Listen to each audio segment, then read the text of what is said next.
You spent 20 years building expertise. You've closed 8-figure deals. You sit in boardrooms where $1 million decisions get made before lunch. But on LinkedIn, 7 likes, 3 of them are from your team. Meanwhile, someone half your age with a fraction of your experience is getting thousands of views talking about the same topics you know inside and out. What's happening here? Your content isn't bad. It's just not getting seen. I'm going to show you exactly why, and more importantly, what to do about it. Because I've seen what happens when executives get this right. I had a client working on a $25 million real estate project who started posting consistently with the right strategy. Within months, he had investors reaching out unprompted. Another client, paid board opportunities, speaking engagements, podcast appearances, consulting contracts that more than paid for his kids' college. And yes, new clients who found him because of his LinkedIn content. This isn't theory. This is the playbook. Let's go. Let me show you what most executive LinkedIn posts look like. See if this one sounds familiar. Excited to announce that our company has achieved significant growth this quarter. Proud of the team's dedication and commitment to excellence. Looking forward to continued success. Hashtag leadership, hashtag business. Nothing offensive, right? Professional, appropriate, and completely forgettable. Here's what happened. You wrote a press release, not a post. You wrote what you think an executive should say, not what actually moves people. You're writing for your peers, not your audience. You're worried about sounding too casual, too opinionated, too human. So you sand down every edge until there's nothing left to grab onto. But here's the problem. LinkedIn's algorithm doesn't reward boring, and neither do humans. Mistake number 2, you're announcing, not teaching. So, proud to announce, excited to share, honored to receive. These are announcements. They're about you. And unless someone already cares deeply about you, they're scrolling past. The content that works, it teaches, it gives, it makes the reader smarter in 60 seconds than they were before. Mistake number 3, you're hiding your expertise behind corporate speak. So you've spent decades learning lessons that cost you, right?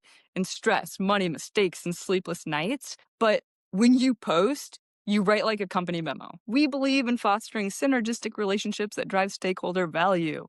What does that even mean? So compare that to, I lost $2 million because I trusted a handshake deal.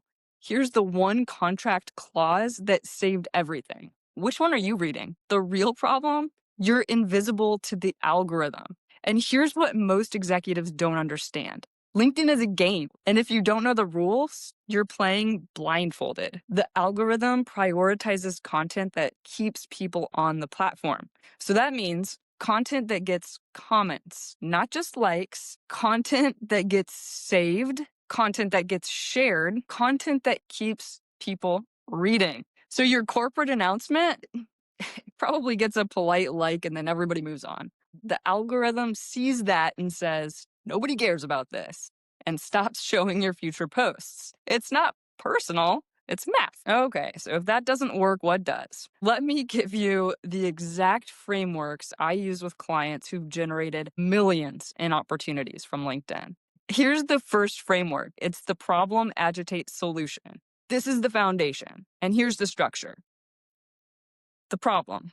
You state a problem your audience faces and that you've solved. The agitate. Make them feel the problem. What does it cost them? The solution. Share what worked for you. So here's an example of that. Most CEOs think they need to post every day on LinkedIn. They don't. They burn out after 2 weeks, feel like frauds, and quit entirely. Then they wonder why their competitors are getting all the inbound opportunities. Here's what actually works. Post twice a week, but make each post something you'd want to read yourself. That's it. Consistency beats frequency every time. You see the difference? You're not announcing, you're solving a real problem. Here's the second framework. It's the counterintuitive hook.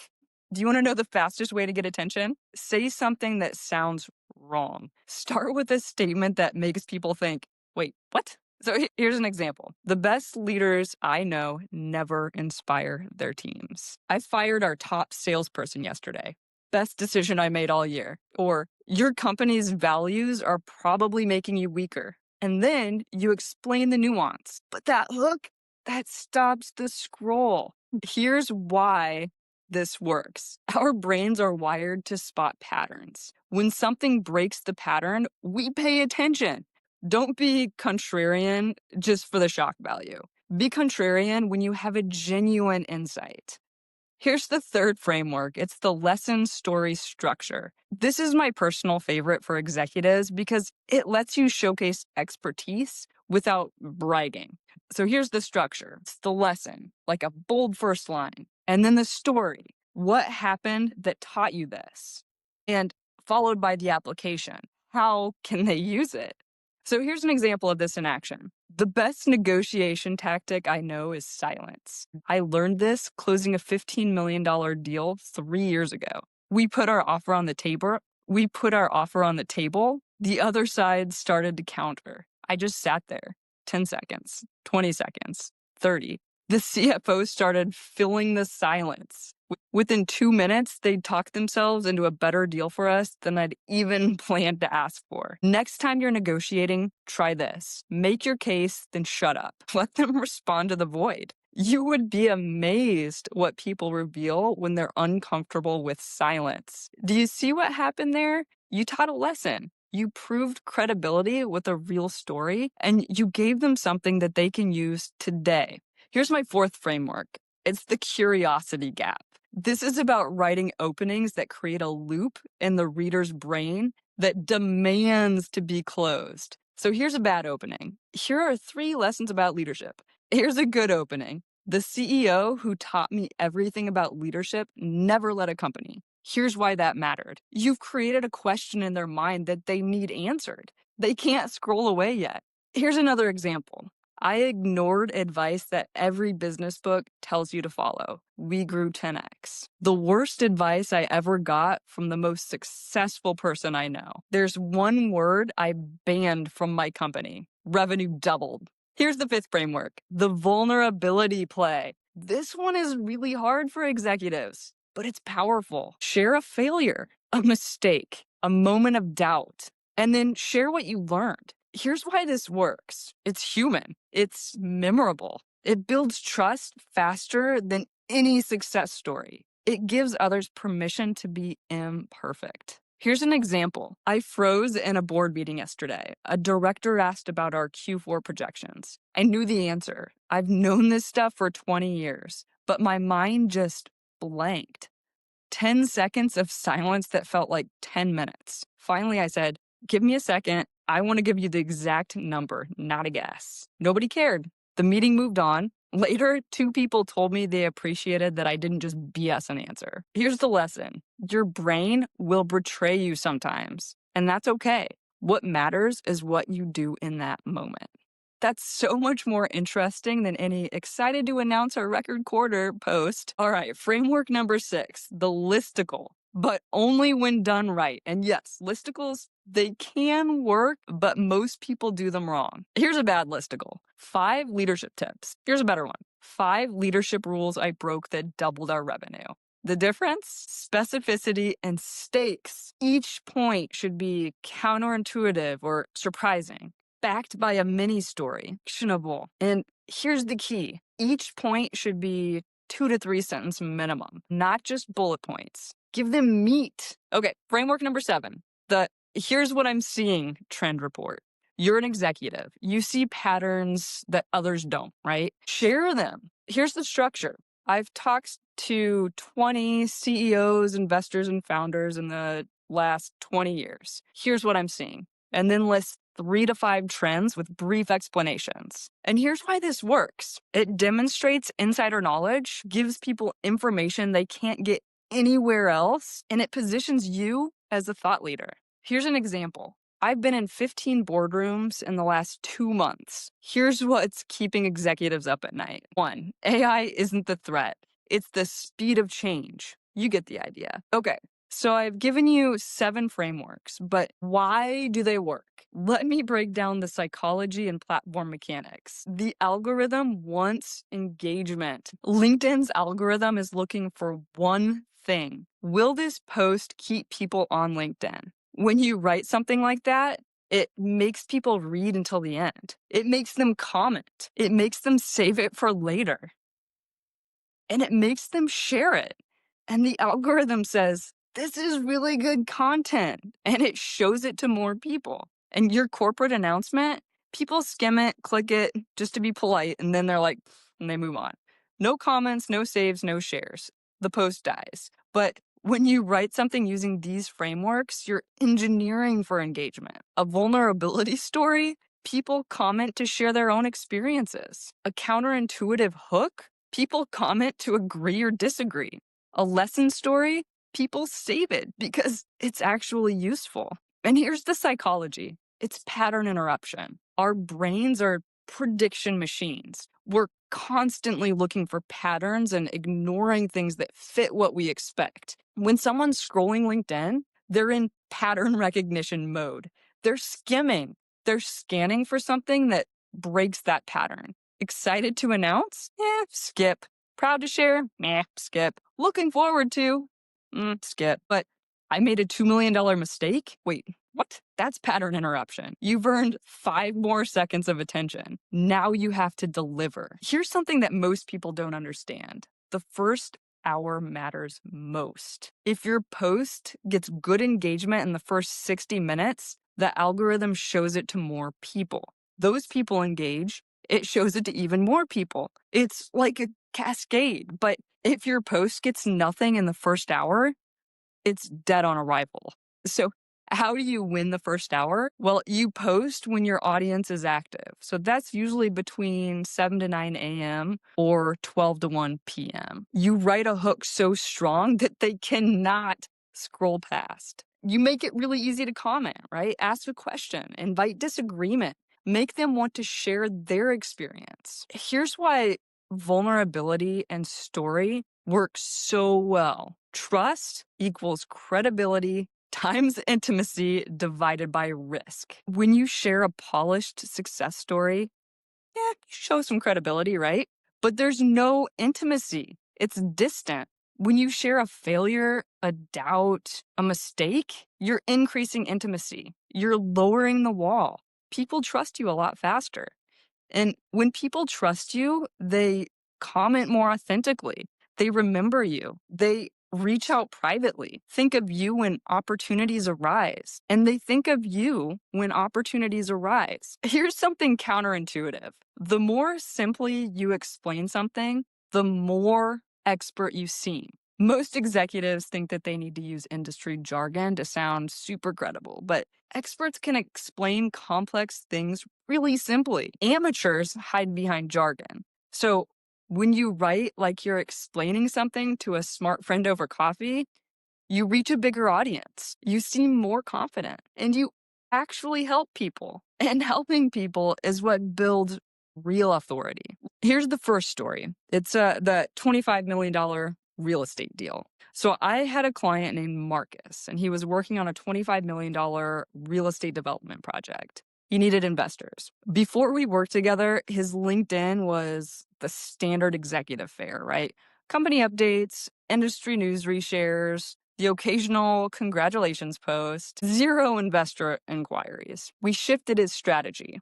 He started posting lessons from previous developments, market analysis in plain English, the real challenges of large-scale projects, not like the sanitized version. And what he looks for in investment partners. Within 3 months, he had 5 serious investor inquiries through LinkedIn. 2 of them became partners on the project. He didn't run ads. He didn't cold email. He just consistently shared his expertise in a way that demonstrated both competence and authenticity.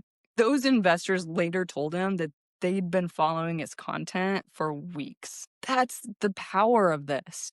You're not selling, you're building trust at scale. Okay, here's my second client story, and this is the board opportunity. So Another client, her name is Sarah. She was a former COO and she was looking for board positions. And here's the thing about board opportunities. They almost never come from applications. They come from your network. So from people who already know what you're thinking. Sarah started posting about governance challenges that she'd navigated, how boards make decisions from the inside, red flags she looks for in board dynamics, and frameworks for effective board meetings. And get this, within 6 months, she had 2 paid board opportunities, 4 speaking engagements at industry conferences, and multiple podcast appearances. She also scored 3 consulting contracts from companies that found her through her content. And finally, she won some new clients for her advisory practice. So the total value to her was over $400,000 in the first year. But here's what she said was most valuable.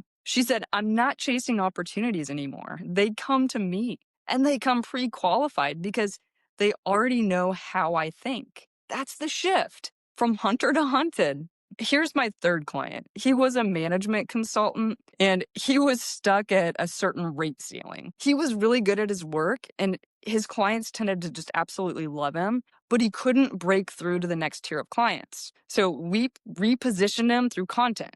He started sharing behind the scenes of his consulting process, frameworks that he uses with actual clients, and mistakes he sees companies making repeatedly. He also threw in a few case studies. And within 8 months, his inbound inquiry rate tripled. He raised his rates by 60%, and people still said yes. He got invited to advise a PE firm, and the retainer for that was $15,000 a month. He launched a group program that filled immediately. But here's the key insight. He was doing the same work. He just became visible to the people who could pay for it. Do you notice the pattern? They shared expertise, not announcements. They were very consistent, so 2 to 3 posts per week minimum. They were very specific, absolutely no generic advice. They were authentic. They shared real challenges, not just wins. And they gave value first. They taught before selling. And opportunities came to them. That's the model. Okay, so how do you actually implement this? Let me give you a 90-day roadmap. Month 1, foundation and finding your voice. So week 1 to 2, you want to do a quick audit and a strategy. Audit your last 10 posts and be really honest about what worked. Identify your 3 core expertise areas. Define who you're writing for and be really specific with that. Study 5 creators in your space who are doing it really well. Week 3 to 4, you want to start posting. So your goal is to start at 2 posts per week. Use the PAS or the lesson story framework. Focus on 1 idea per post. Don't overthink it. Publish and learn. Here's what you can expect. Your first posts might flop, and that's perfectly normal. You're learning what resonates. Keep going. Month 2, we're looking for consistency and experimentation. Week 5 to 8, you want to build the habit. Post 2 to 3 times per week, same days and times. Try different frameworks, counterintuitive hooks, vulnerability, listicles. Track what actually gets engagement. What gets the comments, the saves, the shares, not just the likes. Respond to every comment in the first hour. And here's what you can expect. You'll start to see some patterns. Certain topics resonate, certain styles work. Double down on those. Month 3 is for the optimization and the scaling. So week 9 to 12, you want to refine and amplify. Try posting 3 times per week consistently. Focus on your best performing frameworks. Start engaging more with others' content. So 10 meaningful comments per day. Consider repurposing your best posts into a carousel or a longer article. And here's what you could expect. The algorithm starts to favor you. Your posts reach more people, and you start to get DMs from people who've been following along. Here's what a sustainable content practice looks like. Content creation should take about 3 to 4 hours per week. So write 2 to 3 posts. That's about 30 to 45 minutes each. Review and edit should take about 15 minutes, and then schedule them. Engagement, plan about 10 to 15 minutes per day, and be sure that you're responding to comments on your posts within the first hour. That first hour is really critical. Leave really thoughtful comments on about 5 to 10 other posts. And that's it.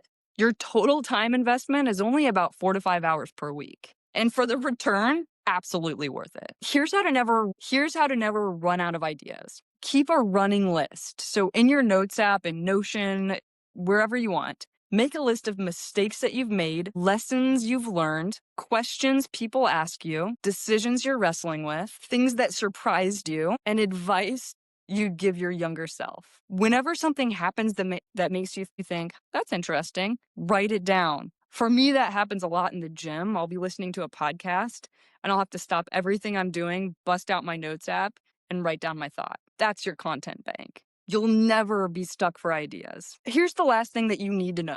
This does require a mindset shift from what will people think to how can I help? You're not performing, you're teaching. You're not bragging, you're sharing lessons. You're definitely not selling, you're demonstrating expertise. When you make that shift, everything gets easier. I mean, everything. Because you're not worried about looking perfect, you're focused on being useful.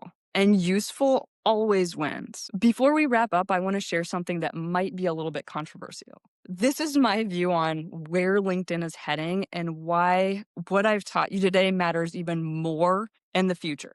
Here it is. The algorithm is moving toward humanity. I know that sounds counterintuitive. We're in the age of AI, right? Everyone's talking about automation, bots, synthetic content. But here's what I'm seeing. People are starving for authenticity.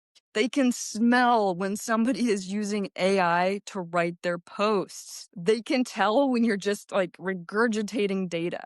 And they know when you're hiding behind just jargon. And they're exhausted by it. I know I am. And you know what they actually want? They want to know that there's a person behind the post. They want something relatable, something vulnerable, something actionable that comes from real experience, not a playbook. So don't just spew data and facts. Give your viewpoint. Share a little bit about who you are. Show some behind the scenes. Be relatable. Be human. Because here's the shift that's happening. LinkedIn started as a resume platform, then it became a content platform. Now it's becoming a relationship platform. People aren't just looking for information anymore. They can get that literally anywhere. They're looking for connection, for someone they feel like they know, someone that they trust. And you build that by showing up as a real person, by sharing not just what you know, but how you learned it. The mistakes, the doubts, the messy middle. That's what the algorithm is starting to reward. Not because LinkedIn is getting softer, but because that's what keeps people on the platform. That's what makes people comment, save, share, come back tomorrow. The executives who win in the next 5 years, they will not be the ones with the most polished content, I promise you that. They'll be the ones who figured out how to be professional and human all at the same time. And that's the opportunity. And it's wide open right now because most executives are still posting like it's 2015, right? They're playing it safe. They're still hiding behind the corporate voice. In 2025, they're hiding behind AI. And while they do that, the ones who get this, who understand that people follow people in positions, they're the ones capturing all the opportunities. So yes, use the frameworks I taught you, but remember the principle underneath all of them. Be someone worth following, not just someone worth respecting from a distance. That's where this is all going, and you're going to get there early. So here's where we are. You know why most executive content fails. You have 7 frameworks that actually work. You understand the psychology and mechanics behind them. You've seen real examples of the opportunities that come from this, and you have a 90-day plan to implement it.